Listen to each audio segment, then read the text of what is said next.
Fala rapaziada, sejam bem-vindos a mais um vídeo aqui no Primeira Fila. Eu sou o Kevin Nicolas e estamos de volta com o quadro Pilotos Lendários. Eu tô de jaqueta hoje porque tá um frio desgraçado aqui, velho. Tipo, tá um pouquinho acima dos 10 graus, é muito pouco, velho.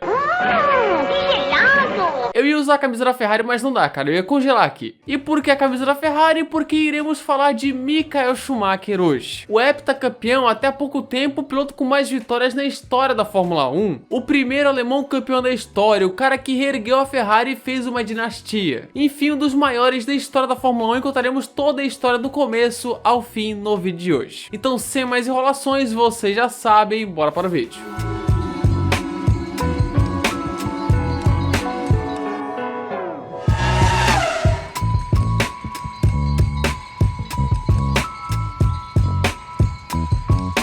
Michael Schumacher, ou Michael Schumacher para nós, apelidado de Schumi, nasceu no dia 3 de janeiro de 1969 na cidade de Hürth, na Alemanha Ocidental. Filho de Rolf Schumacher, um pedreiro que depois comandaria o cartódromo da cidade, e de Elisabeth Schumacher, que ajudava na cantina do mesmo cartódromo. Michael tinha um irmão mais novo, Ralf Schumacher, que depois viraria piloto e correria junto do irmão na Fórmula 1 com vitórias. E o pequeno alemãozinho começou a correr cedo, com somente 4 anos de idade, quando seu pai construiu seu primeiro kart com motor de moto, e seus pais logo levaram ele para correr no cartódromo de Kerpen, sendo o mais jovem a pilotar lá. E com 6 anos de idade ele conquistou seu primeiro título. Para apoiar a carreira do filho, Rolf pegou um segundo emprego para custear os karts, e foram mais perrengues enfrentados, como a ajuda de empresário local para pagar um motor novo, que custava 800 Deutschmark, que é a moeda alemã na época. Poliglota, fala vários idiomas. Ele teve que tirar sua licença de kart em Luxemburgo,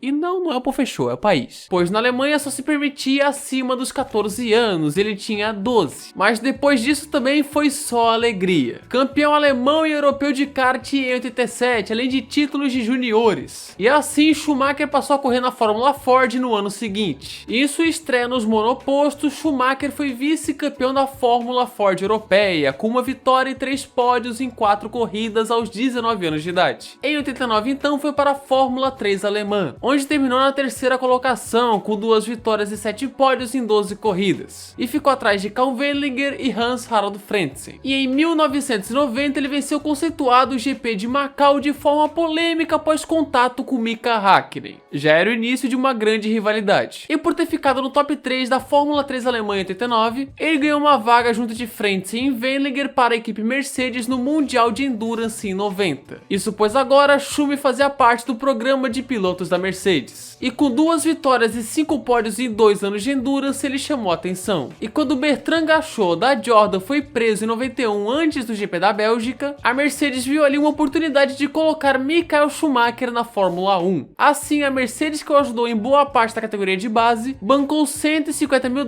para a Jordan em troca de um assento para o GP da Bélgica. Schumacher entrou na Fórmula 1 quase como pay driver, um piloto pagante, com o empresário de Schumi dizendo que ele tinha corrido mais de 1000 vezes em Spa, quando na real era 0. Mas essa decisão em 91 seria o pontapé para uma lenda nascer na Fórmula 1. No seu primeiro treino classificatório na categoria, Schumi surpreendeu a todos e se classificou em 7º com a Jordan. A melhor posição de largada da Jordan no ano e à frente de seu companheiro De Cesares, que foi o 11º. A corrida terminou logo na primeira volta com problemas de embreagem, só que isso chamou a atenção de Flávio Briatore, que o tirou da Jordan junto do staff de Schumacher, o que revoltou Eddie Jordan, que entrou na justiça, mas sem sucesso. Na Benetton, Schumacher correu as últimas 5 corridas de 91, pontuando nas 3 primeiras, Itália, Portugal e Espanha. E assim, o dito alemão mais talentoso desde Stefan Beloff estava consolidado. 1992 era a promessa de um ano em que Michael Schumacher mostraria que veio. E isso de fato aconteceu. Com o carro competitivo da Benetton, apesar das Williams de outro planeta estarem dominando a temporada,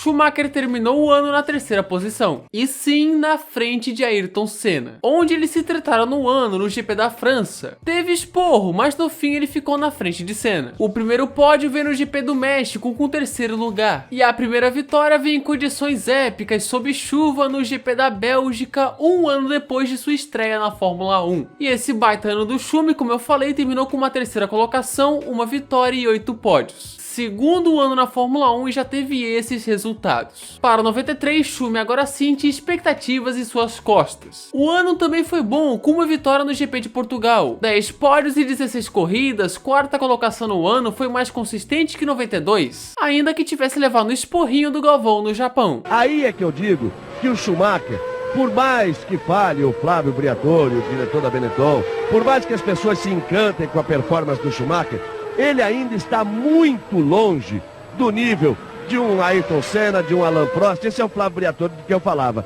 De um Ayrton Senna, de um Alain Prost, de um Nelson Piquet. Schumacher já era visto como um dos grandes nomes da Fórmula 1, na época um possível futuro campeão.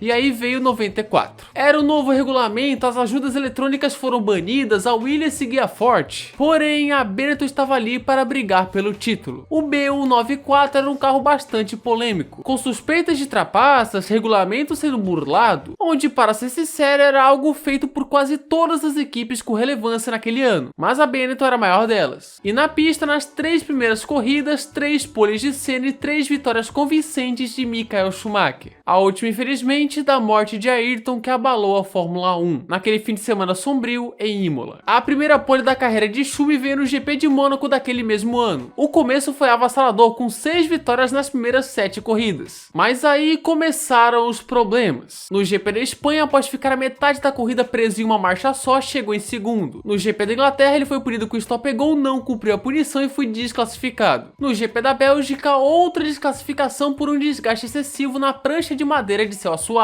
e levou um gancho de 2 corridas pelo caso na Inglaterra. Então Damon Hill jogou a vantagem do Schumacher, que chegou a ser de 37 pontos para apenas 1 antes da corrida final em Adelaide. Mas na prova final ele bateu e uma manobra controversa se chocou com Hill e conquistou o primeiro campeonato. Schumacher, em seu 4º ano na categoria, de forma polêmica se sagrava campeão. O segundo mais jovem da história na época e o último com motores Ford Cosworth. Achou que eu não ia falar, né? Era o início de uma dominância. Em 95, Michael Schumacher tratou de varrer o grid em um dos anos mais dominantes de um piloto na Fórmula 1. Ele, com a Benetton B195, conquistou apenas 4 poles naquele ano. Porém, acabou com a concorrência. Foram 9 vitórias, algumas épicas como no GP da Bélgica, largando de 16º. E em Nürburgring, em casa, passando a Alesi nas voltas finais. Fora 11 pódios e um título muito antecipado. Mas para 96, Schumi iria para a Ferrari, na maior transferência da história na época. E lá começaria uma linda história de piloto e escuderia. Em 96, Michael Schumacher se encarregava de reerguer uma gigante, a Ferrari, que vinha de 16 temporadas seguidas sem um título de pilotos. Jejum parecido com o de agora. E nisso ele trouxe uma galera com ele. O diretor técnico Ross Brown e o projetista Rory Byrne foram alguns deles. O carro de 96 era criticado pela equipe e pelo companheiro Irvine, mas Schumacher via potencial. No ano dominado pelas Williams, Schumi conquistou 3 vitórias. A primeira numa forte chuva na Espanha em condições épicas, uma em Spa e outra em Monza, na casa da Ferrari. Com 3 vitórias, 4 poles e 8 pódios, ele foi o terceiro no campeonato, o melhor do resto com muita folga. E mostrava que sim, era o homem para recuperar a Ferrari. 97 chegava com promessas de um ano melhor. Hill foi embora da Williams, o carro ferrarista tinha evoluído e de fato foi um ano melhor. Michael Schumacher e Jacques Villeneuve protagonizaram a Guerra Fria da Fórmula 1, onde nenhum dos dois dividiu o pódio naquele ano, mas brigaram pelo título. Schumi venceu 5 vezes em 97, incluindo todas as 3 provas com pista molhada, sua característica. E também foi ao pódio 8 vezes, conquistou 3 poles, porém veio uma mancha em seu currículo. Na prova decisiva, em Jerez, Villeneuve o tentou ultrapassar, e Schumacher jogou o carro em cima do canadense. Villeneuve foi campeão, Schumacher ficou fora, e depois foi desclassificado do campeonato pela manobra. O alemão teve que se desculpar, promover ações com a FIA para limpar a imagem, mas a certeza é que o título estava próximo. 1998 e as Williams estavam sem os motores Renault, onde ficaram para trás com a Williams pica-pau. Porém, agora a McLaren estava na jogada. Mika Häkkinen e a McLaren eram os caras a serem batidos, mas o Schumi vendeu muito e muito caro. O alemão conquistou 6 vitórias em 98, 11 pódios e 16 corridas, corridas. Teve provas marcantes como em Silverstone, com um polêmico final dentro dos boxes. Na Itália, com a McLaren indo por água abaixo e vencendo mais uma vez na casa da Ferrari. Mas claro, tiveram algumas corridas conturbadas, como na Bélgica, onde bateu em Coulthard numa manobra polêmica do escocês, onde deu uma treta depois. E também a última no Japão, onde com 4 pontos atrás de Hakkinen, Schumacher era o pole. Porém, a sua Ferrari ficou no grid e ele largaria de trás. E com o pneu furado, a chance do tri foi embora. Hakkinen conquistava o campeonato. O sonho do título com a Ferrari foi adiado, mas o caminho era promissor. Só que em 99 ainda não seria o ano. Schumacher, com o carro melhor da Ferrari, que terminaria campeã de construtores encerrando outro jejum, ameaçou Mika Hakkinen. Ele venceu em Imola e em Mônaco, liderava o campeonato antes do GP do Canadá, mas em Montreal se acidentou no muro dos campeões enquanto liderava. E em Silverstone sofreu um grave acidente, quebrou a perna e precisou ficar meses fora das pistas. A recuperação foi longa, 98 dias longe da Fórmula 1. O título de pilotos foi embora e ele voltaria na penúltima corrida na Malásia. E o retorno foi assustador. Schumacher, na nova pista de Sepang após uma perna quebrada, foi o pole com 9 décimos de vantagem para o segundo Ed Irvine. 9 décimos. O alemão tentou ajudar o companheiro norte-irlandês a ser campeão após isso, mas no fim Mika Hakkinen levou de novo. O título de pilotos nem foi viável, de construtores foi selado e aí viria 2000. 2000 era o ano, o início de uma dinastia numa histórica batalha Schumacher versus Hakkinen. O começo foi fantástico, 3 vitórias nas 3 corridas iniciais. Após o GP do Canadá, ele tinha 12 pontos de vantagem para Coulthard e 14 para Hakkinen. Mas veio 3 abandonos seguidos, uma por quebra na França e 2 por acidentes na Áustria e na Alemanha. E após o GP da Bélgica, Hakkinen era o líder do campeonato com 6 pontos de vantagem. Só que na hora H, amigos, na hora H, Schumi foi Schumi. Ele venceu o GP da Itália, emocionado ao igualar a marca de vitórias de Senna. Venceu o GP dos Estados Unidos com chuva. E venceu o dramático GP do Japão para enfim quebrar o jejum. Michael Schumacher era tricampeão do mundo.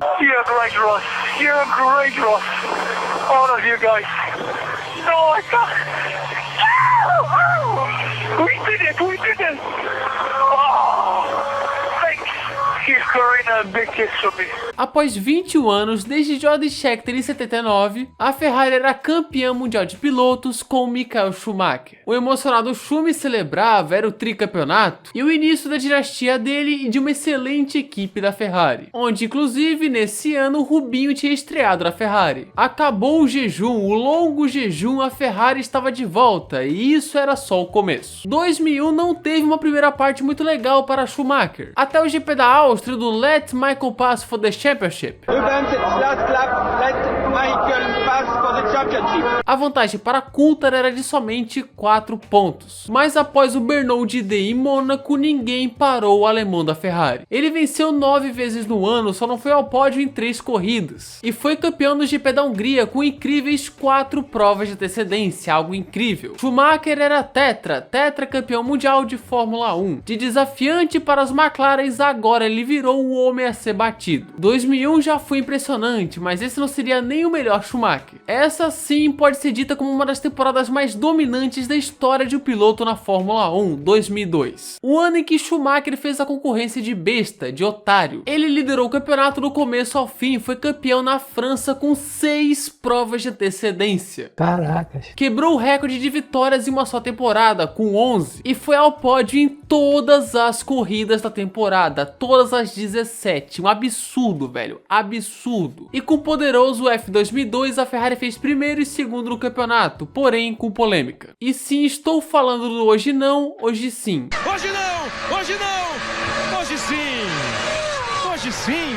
Quando o Rubinho deixou o Schumacher passar na Áustria nos metros finais em uma mancha gigantesca na história da Ferrari, em uma das decisões mais sem noção e inacreditáveis de todos os tempos. Mas no fim, o ano de Schumacher foi histórico, nunca antes se viu um domínio tão gigante. Só que em 2003, diferente de 2001 e 2002, teria emoção e bota emoção nisso. Com 8 vencedores diferentes, 5 equipes diferentes vencendo, Schumacher, Kimi e Montoya brigando pelo título, o alemão da Ferrari teve sua primeira vitória no ano no GP de São Marino em Imola, horas depois do falecimento de sua mãe, Elizabeth, uma emocionante vitória. Ao todo foram 6 triunfos, incluindo 3 seguidos em San Marino, Espanha e Áustria. Porém, também tiveram momentos de baixa, como o começo conturbado de ano e os problemas da segunda metade da fase europeia que o fez ter o título ameaçado. Só que com vitórias decisivas na Itália e nos Estados Unidos. E com um importante ponto conquistado após uma recuperação no Japão, o hexacampeonato veio. Em 2002 ele igualou o Juan Manuel Fangio e em 2003 ele superou o Juan Manuel Fangio. Michael Schumacher se tornava o maior campeão da história. O que no início era um piloto promissor, depois o melhor do grid, virou o maior campeão da história da Fórmula 1. E detalhe, a carreira não estava nem perto de acabar. Isso pois após o susto de 2003 veio o atropelo de 2004. O F2004 foi um dos carros mais absurdos que a Fórmula 1 já viu, um domínio completo da Ferrari. E o Schumi fez isso virar sacanagem. Nas primeiras 13 corridas do ano, 12 vitórias. Isso mesmo, 12 vitórias em 13 corridas. A única não vitória foi em Mônaco, onde ele bateu após contato de Montoya atrás do safety car. Tiveram corridas históricas como na França, vencendo com incríveis 4 paradas. E o título veio na Bélgica com modesto segundo lugar com 4 provas de antecedência. Michael Schumacher conquistava o heptacampeonato, o 5º seguido pela Ferrari, uma dinastia. Quebrava o recorde de vitórias em um ano só, com 13, feito que durou 18 anos. Até o Verstappen quebrar ano passado. Ali, Schumacher chegava em seu ápice na carreira, afinal, as coisas mudariam depois. Em 2005, a FIA fazia mudanças no regulamento. A troca de pneus era proibida e isso prejudicou a Ferrari e os pneus Bridgestone. Então, Renault e McLaren eram as equipes a serem batidas. Desse jeito, o Schumi conquistou apenas uma vitória no GP dos Estados Unidos. Aquele da largada de 6 carros, da polêmica com os pneus Michelin, só que ainda assim, Schumacher fez uma boa temporada. Ele foi o terceiro, atrás apenas de Alonso e Raikkonen, e à frente de pilotos como Montoya e Fisichella. Pegou 5 pódios, foi pole, fez o que dava, diminuiu o prejuízo. E assim, 2006 seria o palco de uma possível redenção. Em 2006, as equipes que brigariam pelo título seriam Ferrari e Renault, mais precisamente Michael Schumacher e Fernando Alonso. E o duelo foi fantástico. Na primeira metade, Renault e Alonso foram superiores. Nas primeiras 9 corridas, o espanhol venceu 6 e foi segundo em 3. Abriu incríveis 25 pontos na liderança, algo monstruoso. Schumi inclusive teve mais uma polêmica em Mônaco, quando no quali parou o carro de propósito na rascasse para pegar a pole, e depois foi desclassificado no treino. Mas na segunda metade, a partir de Indianápolis, o alemão cresceu. Ele venceria 5 a partir dali, jogava a vantagem do Alonso para o brejo, virava líder após a vitória da China, e após o 90º triunfo na Itália, Schumacher anunciou que se aposentaria no final do ano. Só que assim como Alonso, que teve o motor estourado em Monza, Schumacher liderava em Suzuka, mas o motor estourou e o título foi por água abaixo. Ele iria liderar o campeonato com 2 pontos se vencesse, e terminou precisando reverter 10 no Brasil. No fim, Alonso se tornou bicampeão, e Schumacher fez de sua despedida um show. Com o pneu furado no começo, ele se recuperou incrivelmente na corrida e terminou com uma incrível 4ª colocação. E assim se encerrava a carreira de Schumacher na Fórmula 1, com 7 títulos mundiais, 91 vitórias e muita história para contar, andando no mais alto nível da primeira até a última temporada. E chegava ao fim a era Schumi.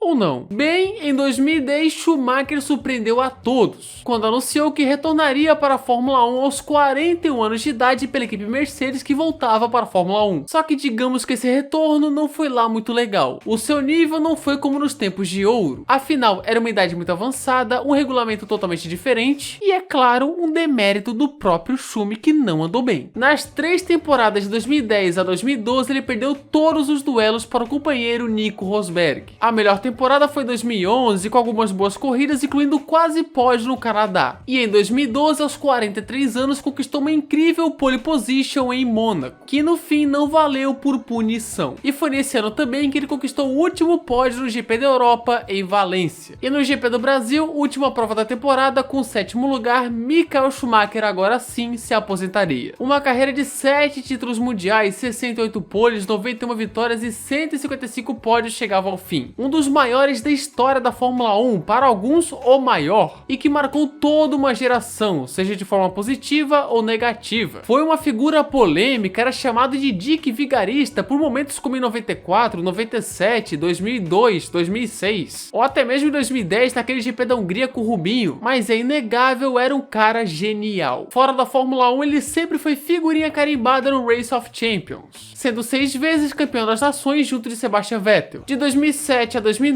foi consultor da Ferrari e chegou a se aventurar em outras categorias, até de moto. Era um grande filantrópico, participava de ações, filmes, alguns de procedência duvidosa. É casado com Corina desde 95, onde teve 2 filhos, Dina Maria e Mick, que correu recentemente na Fórmula 1 e foi campeão da Fórmula 2 em 2020. Mas infelizmente em dezembro de 2013 ele sofreu um acidente enquanto esquiava na França, que foi muito grave. Até hoje o alemão está sob cuidados médicos e suas informações são guardadas em segredo pela família, algo que deve ser respeitado. E torcemos aqui para uma recuperação do grande Schumi. A certeza é que é um dos maiores da história da Fórmula 1, com uma carreira de enorme peso que contamos aqui. E esse foi o Pilotos Lendários sobre Michael Schumacher. E é isso, galera. Se você gostou desse vídeo, se inscreva aqui no canal, ative as notificações, clique no gostei e espalhe aí com a galera. Não se esqueça de seguir no Instagram, @primeirafila_F1, e de entrar no nosso Discord. Os links estão aonde? Na descrição. E manda também sugestões aqui nos comentários, o espaço tá abertíssimo, pode mandar aí à vontade, vai mandando, pô. E bem, é isso, muito obrigado a quem assistiu o vídeo até aqui e falou!